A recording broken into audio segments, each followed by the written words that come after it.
ஷங்கரின் கொலை தொடர்பான விசாரணை அறிக்கை தேசிய தாழ்த்தப்பட்டோர் நல ஆணையத்திடம் விரைவில் சமர்ப்பிக்கப்படும் என்று விசாரணை குழுவினர் தெரிவித்துள்ளனர். காதல் திருமணம் செய்து கொண்ட ஷங்கர் பட்டப்பகலில் வெட்டி கொலை செய்யப்பட்டார். இந்த கொலை தொடர்பாக 4 பேர் கொண்ட தேசிய தாழ்த்தப்பட்டோர் நல ஆணைய குழுவினர் விசாரணை மேற்கொண்டனர். இவர்கள் உடுமலைப்பேட்டையில் கொலை நடந்த இடத்திற்கு சென்று தகவல்களை சேகரித்தனர். அதனைத் தொடர்ந்து ஷங்கரின் தந்தை மற்றும் காவல்துறையினரிடம் விசாரணை நடத்திய பிறகு அந்த குழுவினர் கோவை அரசு மருத்துவமனைக்கு சென்றனர். அங்கு சிகிச்சை பெற்று வரும் ஷங்கரின் மனைவி கௌசல்யாவிடம் கொலை தொடர்பான தகவல்களை கேட்டறிந்தனர்.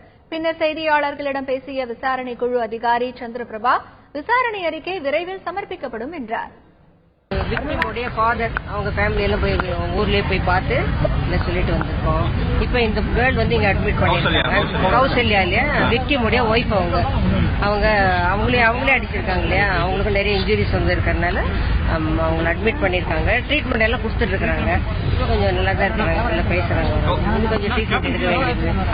நாங்க டெல்லிக்கு அறிக்கை கொடுப்போம். எங்க சேர்மன் ஆபீஸ்க்கு, ஹானரபிள் சேர்மனுக்கு நாங்க டெல்லிக்கு எங்களுடைய ரெக்கமெண்டேஷன்ஸோட வச்சு நாங்க கொடுப்போம்.